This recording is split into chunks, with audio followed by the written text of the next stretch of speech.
Buying a new car is supposed to be the safe choice. No previous owner's mistakes to inherit, no mystery maintenance history, just a fresh start protected by a full factory warranty and the assumption that a brand new purchase should feel right for years, not months. Trade-in data pulled from dealer networks across the US and Canada is showing the same 12 models appearing again and again for 12 genuinely different reasons ranging from comfort complaints to outright buyer's remorse. Stick around because the number one spot involves a car that was one of the most hyped, well-reviewed launches of the entire year, which makes its trade-in numbers even more surprising. Number 12, it's the 2026 Chevrolet Trailblazer. Buyers are drawn in by the styling, the tech package, and the attractive starting price point. But what most people don't realize is that the turbocharged 3-cylinder engine feels noticeably underpowered once the initial test drive excitement wears off completely. Highway merging and passing require more throttle input than buyers expect coming from a compact crossover marketed as peppy and efficient, and that gap between the showroom impression and the daily commuting reality is showing up heavily in early trade-in numbers across multiple dealer regions. Here's the twist. It's not a mechanical failure driving people back to the dealership at all.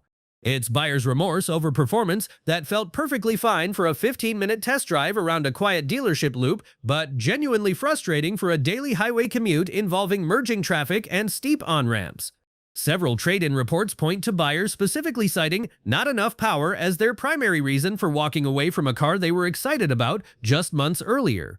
What makes this particularly common is that most buyers never test drive the Trailblazer on an actual highway before purchasing, sticking to the short dealership loop that simply doesn't reveal this kind of daily frustration.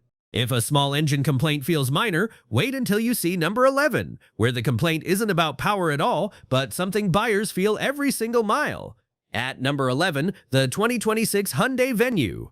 This subcompact crossover markets itself heavily on value, efficiency, and a low starting price, but owners are reporting that road noise inside the cabin becomes genuinely exhausting on longer daily commutes, particularly at highway speeds above 60 miles per hour. What most people don't realize is that thinner sound insulation, used specifically to keep the manufacturing cost and sticker price low, means highway driving turns noticeably loud compared to competitors sitting in the exact same price bracket. This wouldn't matter much for occasional weekend errands or short trips around town, but for buyers using the Venue as a daily commuter car covering 30 or 40 miles each way, that constant noise fatigue is showing up as a leading complaint buried in trade-in paperwork submitted at dealerships. It's a comfort issue, not a safety issue, but comfort issues compound daily in ways performance issues on a spec sheet simply don't for the average commuter. Owners describe arriving home from work more mentally drained than expected, eventually tracing that fatigue back to the constant drone of road and wind noise rather than any single dramatic problem with the vehicle itself. And this is where it gets interesting, because number 10 involves a completely different kind of daily frustration tied entirely to technology rather than sound insulation. At number 10, Nissan Ariya. Nissan's comeback EV arrived 2 years late and still wasn't finished. Starting at $41,000, the Ariya entered a competitive landscape that had moved dramatically during its extended development delay. Hyundai, Kia, and Tesla used those 2 years to refine software platforms, expand charging networks, and resolve driving dynamics issues. First-year Ariya owners making real-world comparisons against these alternatives are consistently finding their vehicle on the losing side of every meaningful assessment. Nissan's charging infrastructure partnership delivers materially inferior real-world reliability compared to every major competitor. Station uptime rates, charging speed consistency, and network coverage density all trail the alternatives that Ioniq 5 and EV6 owners access daily, creating a disadvantage that owners who previously drove combustion vehicles find particularly difficult to accept as inherent rather than correctable. But here's the twist. Multiple dealer visits for identical recurring software issues without resolution have become a defining characteristic of first-year Ariya ownership, appearing consistently across independent forums and Consumer Reports data. Owners who purchased with confidence in Nissan's dealer network are discovering that network's preparedness for EV-specific diagnostics falls significantly below what the vehicle's complexity demands. What most people don't realize is that Nissan's own aggressive incentivization of new Ariya inventory has narrowed the gap between new and used examples to a margin making used purchases without warranty protection financially unjustifiable. When that gap narrows sufficiently, the used market resets downward, and Ariya owners exiting in 2026 are encountering that reset at exactly the wrong moment. Number 9 involves a domestic brand whose launch failure set a new standard for how badly a new vehicle introduction can go. Number 9, Chevrolet Blazer EV. GM launched the Blazer EV and halted sales within weeks. Owners haven't forgotten. Starting at $44,995, the Blazer EV generated genuine pre-launch excitement, positioning it as an accessible Tesla Model Y alternative. Software causing complete loss of propulsion, system shutdowns in normal driving, and charging failures requiring dealer intervention forced GM to halt all new Blazer EV sales within weeks of first deliveries, an action with almost no precedent in modern mainstream automotive retail. Owners who took delivery before the halt found themselves driving vehicles GM's engineers were actively troubleshooting in real time. Software fixes required dealer installation rather than remote delivery, forcing owners to schedule visits simply to receive patches for problems that should never have existed at delivery on a vehicle from an established manufacturer at this price. But here's the twist. The relaunch with revised software in mid-2024 didn't restore confidence among buyers whose first months were defined by fundamental reliability failures extensively documented across every major automotive outlet. That coverage reached exactly the technology-forward buyer demographic electric SUV manufacturers most need, and permanently shaped their willingness to pay for used Blazer EV inventory. What most people don't realize is that GM's aggressive incentivization of new 2026 Blazer EV inventory has established transaction prices, making 2-year-old used examples without warranty protection look financially unjustifiable. When new competes with used at near equivalent prices, owners motivated to exit find the market's appetite for their vehicles at fair prices extremely limited. Number 8 involves a luxury nameplate whose abandonment story is written in 6-figure financial losses. Number 8, Mercedes-Benz EQS SUV. Paying $120,000 for a car you regret driving is a very specific kind of painful. Starting at $104,400, the EQS SUV generates abandonment decisions that are financially catastrophic in absolute dollar terms. The Hyperscreen's removal of physical controls for fundamental functions generated owner criticism severe enough that Mercedes issued corrective software, a manufacturer acknowledgement that the original interface prioritized visual marketing over daily usability. For buyers paying 6 figures expecting the most refined ownership experience in the electric SUV segment, discovering their vehicle's most distinctive feature, required post-purchase manufacturer correction is a trust-eroding experience that shapes every subsequent ownership interaction. Real-world range of approximately 270 miles against an EPA-rated 305, expanding to a 30% shortfall in northern winter conditions, creates planning disruptions that $120,000 buyers find genuinely unacceptable compared to what premium pricing should deliver. But here's the twist. EQS SUV owners attempting early exit are discovering trade-in valuations representing 40 to 52% of original purchase price. Abandoning a $115,000 vehicle generates realized losses of $55,000 to $65,000.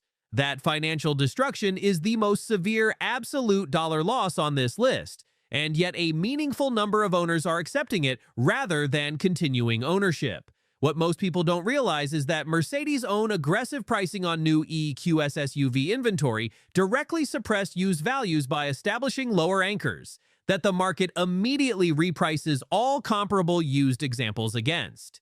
Manufacturers discounting new inventory to stimulate demand simultaneously destroy existing owners' resale values.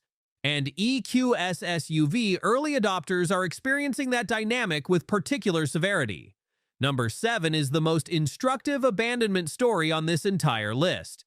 Number 7, Jeep Compass. The Jeep Compass keeps failing owners, and Stellantis keeps ignoring the evidence. Stop completely, because the Jeep Compass represents the most instructive abandonment story on this list. Every other vehicle here is being abandoned for new technology failures or EV-specific challenges. The Compass is being abandoned for conventional, documented, preventable reliability failures that Stellantis has been provided extensive evidence about across multiple model years and has demonstrably failed to resolve with the urgency those failures demand. Starting at $27,000, the Compass competes against the Honda CR-V, Toyota RAV4, and Mazda CX-5, vehicles whose reliability records it cannot approach by any independent measurement. J.D. Power's 2025 initial quality study ranked Jeep among the industry's lowest performers for the fourth consecutive year. The Compass contributed more negative data points than any other single Stellantis model, confirming systematic product quality failures rather than isolated manufacturing variants. This completely changes everything when you understand what first-year owners are reporting consistently. Interior rattles and trim separation within 6 months on vehicles approaching $35,000. The 9-speed automatic hunting between gears in urban traffic. A Gonzano de Diers, a known calibration issue that multiple software updates have insufficiently addressed across consecutive model years. But here's the twist. The Jeep badge commands brand loyalty, keeping Compass transaction prices higher than vehicles from competitors with demonstrably superior reliability. Buyers are paying a heritage premium for a below-average ownership experience.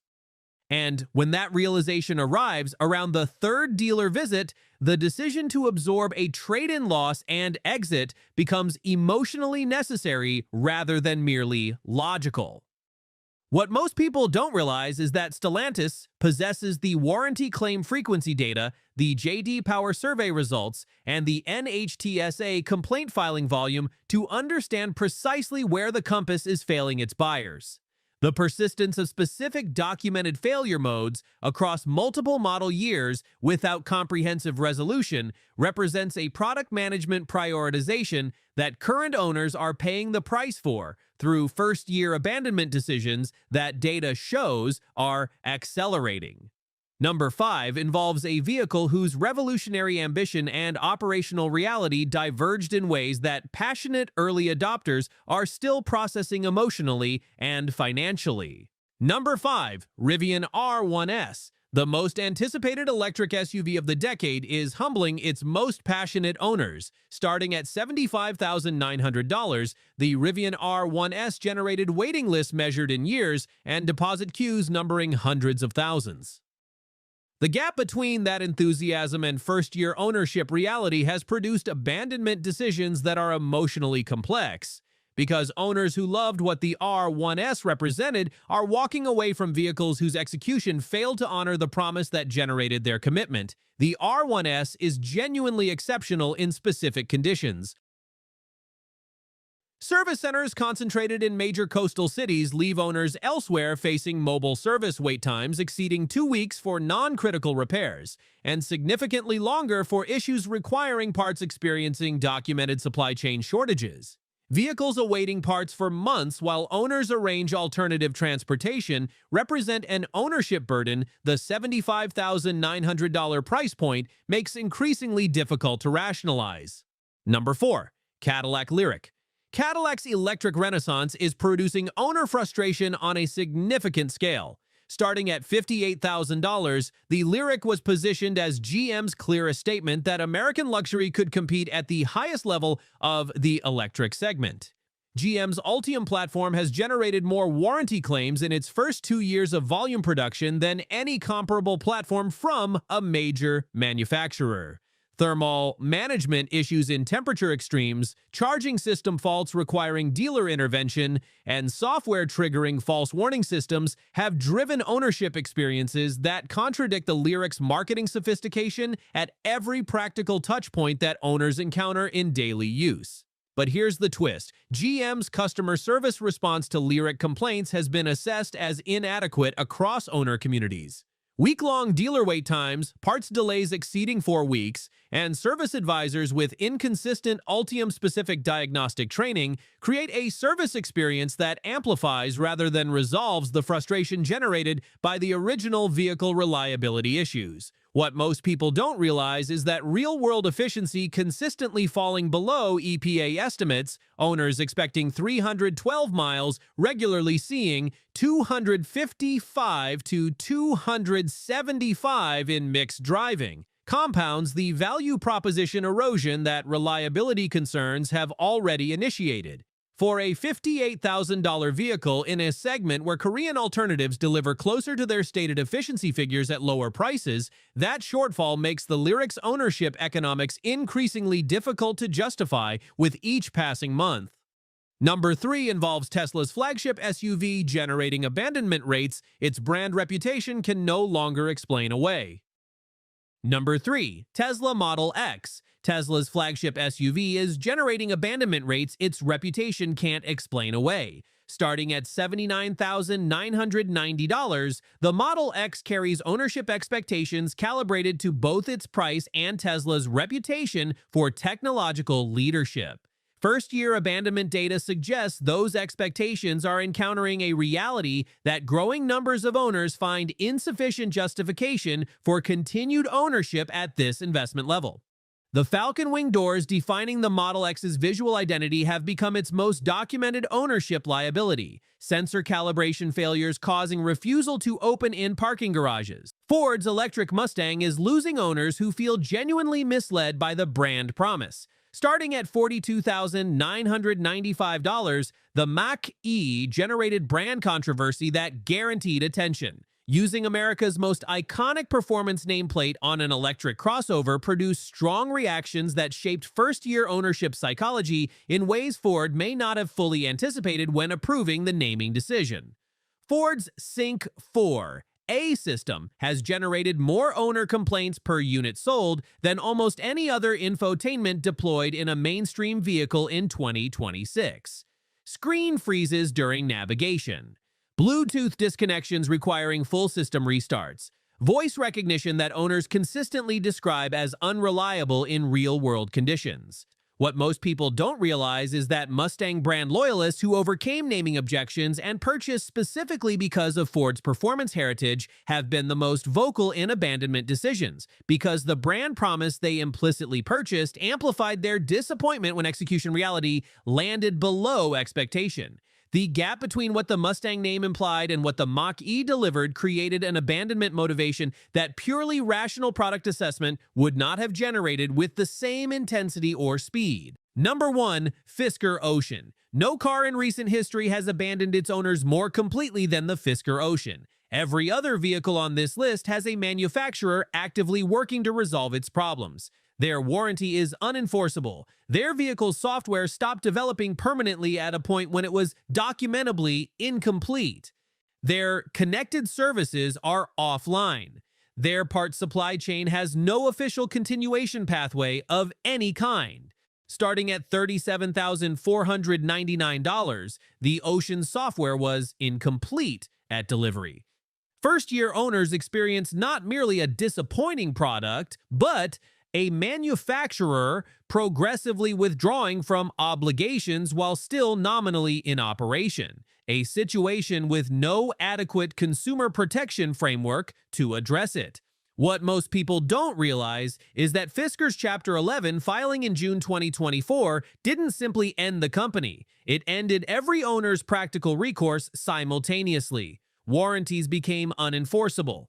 Software updates ceased permanently. Connected services went offline. Insurance companies in multiple markets began declining coverage due to parts uncertainty, creating unquantifiable repair cost risk that standard actuarial models couldn't price.